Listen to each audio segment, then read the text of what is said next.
От своя страна, един DEX всъщност представлява група от умни договори, качени на блокчейн, които взаимодействайки си помежду си, пресъздават логиката и правилата на обмен на валута без необходимостта от посредник, като например една централизирана борса.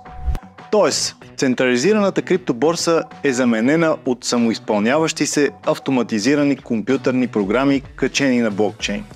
В основата на всеки DEX са определен вид смарт договори, наречени ликвидни резерви или пулове за ликвидност. Представете си тези пулове като заключени контейнери, например буркани или кошници, пълни с различни криптовалути. Ако искаш и ти да разбереш повече за специфичността на криптопазара и как това знание би ти помогнало в инвестициите ти в него, купи си книгата ми Крипто бъдеще.